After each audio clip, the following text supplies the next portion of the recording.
10 ways technology is killing you. Number 10. Insomnia. We all do it. Get tucked up in bed and then have a quick browse of Facebook, check your texts, or watch a quick cat video. But there are actually some serious ramifications of these seemingly harmless habits. Bright artificial light can wreak havoc with your circadian rhythm, the internal clock that regulates your sleeping habits.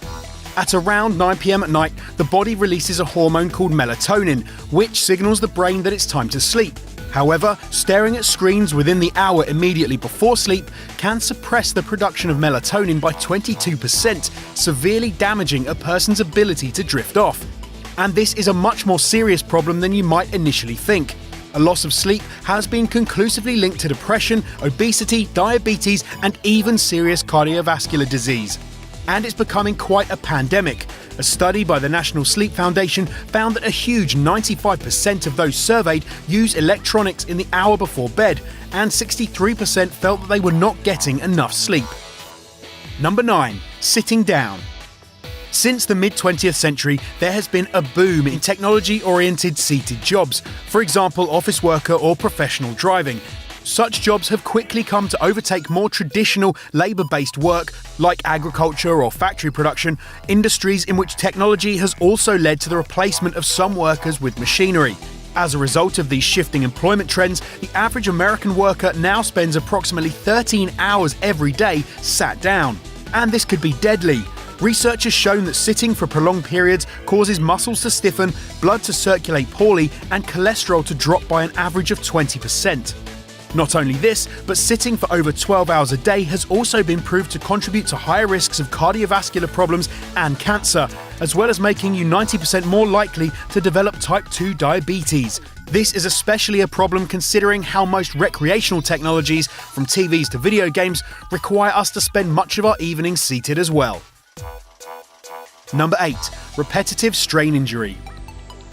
Repetitive strain injury has become increasingly common in the technological age. According to figures from the UK Health and Safety Executive, 21% of adults suffered from it in 2015, compared to just 15% 10 years before. It's caused by the constant tiny movements you make when typing on a keyboard, moving a mouse, or texting on a phone, for example. Basically, what happens is that the repetitive movements irritate your tendons through regular friction. This causes swelling, which presses painfully on your nerves. And this can be much more debilitating than you would probably expect. Okay, it's probably not going to kill you, but it is not a condition that should be underestimated. According to Dr. Mary Barb from the Department of Anatomy and Cell Biology at Temple University, injured cells release substances called cytokines, which travel through the bloodstream and can be toxic to nerve cells and other cells.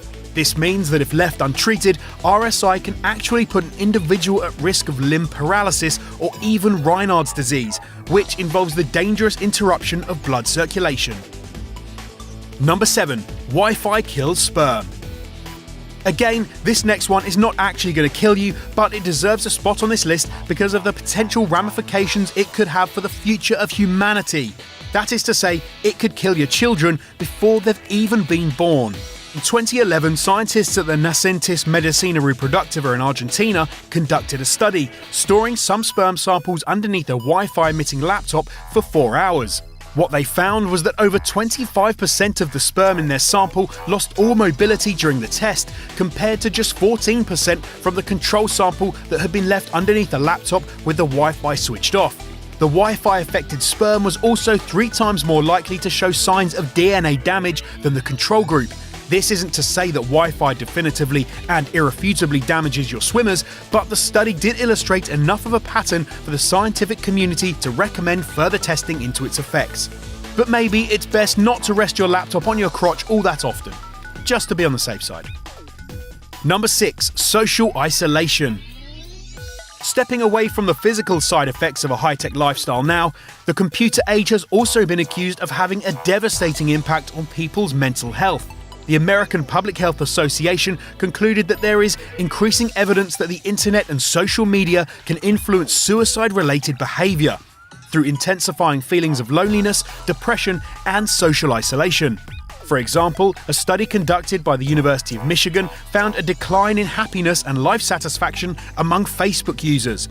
Participants in the study admitted that using the site to see what their Facebook friends were up to could see them comparing their own lives to the custom-picked representations other users choose to put online. There is also the increasingly serious problem of cyberbullying, which sees the internet used as a platform for vulnerable individuals to be targeted and manipulated, potentially with devastating results. According to a 2004 survey, approximately 35% of children have been threatened on social media, and with the difficulty of policing what adolescents have access to online, it's becoming more and more tricky to keep children safe. Number 5. Online doctors.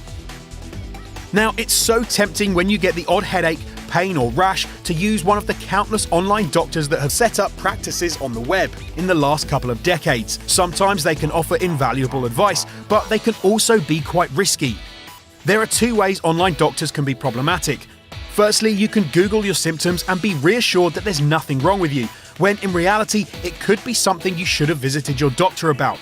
A 2014 study in the journal Clinical Orthopedics and Related Research argued that the quality of the information and cost-effectiveness of online doctor consultations are uncertain and need to be evaluated carefully.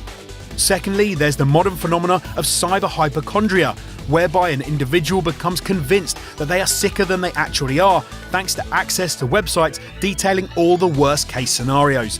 Dr. Brian Fallon from Columbia University argued that the internet has undeniably worsened the problem of hypochondria, which, according to a study conducted by Harvard Medical School, now accounts for 16% of all medical costs in the US. This is a major danger to modern healthcare services, which may struggle to manage this increasing demand. Number 4. Pollution. There is evidence to suggest that maintaining our technology-littered lifestyles might not just be risky to human life, but potentially to the future of the entire planet. Take the not-so-humble iPhone, for example. The manufacture of a single phone releases 57 kilograms of carbon dioxide into the atmosphere. To put this into context, to manufacture all of the 72 million phones sold each year releases the same amount of carbon dioxide that a Boeing 747 would, flying non-stop for 14.5 years, or to keep the average light bulb on for 35 million years. Since the 17th century, the amount of carbon dioxide in the atmosphere has risen by 34%, and it's estimated that as a result, the average global temperature could increase by 5.8 degrees between now and 2100. But it's not just CO2. Industrial production releases many other pollutants into the atmosphere, and pollution is one of the leading causes of the serious breathing impairment asthma, which affects 25 million people in the US alone. Number 3. Office-related hazards. While we're on the topic of asthma, did you realise that your printer could be increasing your chances of developing the condition? A study from Queensland University of Technology found that 40% of laser printers shoot out ultrafine particles which can easily lodge deep into your lungs if you breathe them in. And this isn't the only health hazard you'll find in the average office. Swedish researchers discovered that many computers contain a fireproof coating to protect the computer parts. When the computer warms up with use, the toxic fumes from this coating are released into the air, which can lead to skin irritation, headaches, or allergic reactions if released into poorly ventilated areas. Shockingly, the researchers identified this coating as triphenyl phosphate, which is also used in sheep dip and chemical weapons. But I know what you're thinking. I don't need to worry because my office has air conditioning. But there are also risks associated with poorly maintained air conditioning systems, which can contribute to spreading infectious airborne diseases as they continuously recycle the same air. For example, in the 1990s, several cases of Legionnaire's disease in the UK were traced back to contaminated aircon units, spreading the infection. Number 2. Obesity. The average American spends 35 hours and 28 minutes watching television every week, as well as 10 hours and 30 minutes on their phones and 20 hours browsing the web. But, shockingly, they spend less than 2 hours a week exercising. The link between a sedentary lifestyle and obesity is pretty much undeniable. And it's not just that people are spending too much time glued to a screen when they could be exercising. Technology has a huge impact on our nutrition. First of all, advert breaks are full of high-definition, hunger-inducing, slow-motion shots of food. Secondly, it's been shown that people tend to pay less attention to their eating habits when watching TV or a movie. In fact, these pastimes are usually associated with high-calorie foods such as fast food or sugary snacks. Obesity puts an individual at risk of a whole host of serious health problems, including heart disease, high blood pressure, diabetes, cancer, and many, many others. Treatment of obesity-related illnesses costs the US an unbelievable $190 billion a year, or 21% of annual medical spending. Number 1. Distraction. At any given moment in America, approximately 660,000 drivers are using their phones while driving. As a result, texting or speaking on the phone is the biggest contributor to road accidents caused by distracted drivers, which kill over 3,000 people every year.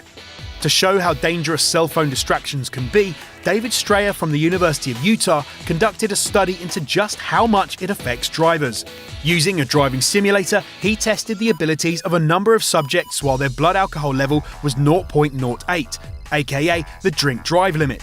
He then tested the same subjects a few days later, completely sober but texting while they drive. And guess what? People on the phone are just as impaired as they are when intoxicated. And don't think that hands-free phones are that much better. Scientists at the University of Sussex monitored the brain activity of drivers using such headsets, and it emerged that the part of the brain usually used to watch the road is instead preoccupied visually, imagining what they're discussing. Hi guys, if you enjoy facts as much as we do, then why don't you check out FactBolt on Instagram. They are friends of ours who have an absolutely amazing Instagram page. Mental facts all the time. It will blow your mind. He doesn't have a mind left. Blown up. It's gone. So, there is a link FactBolt. to their account on screen now. Go and check it out. There's a link here and there's a link in the description. So go and check it out. And as always guys, thanks so much for watching. And we'll see you in a bit. And check them out on Instagram. Don't forget to check them out. Check it out.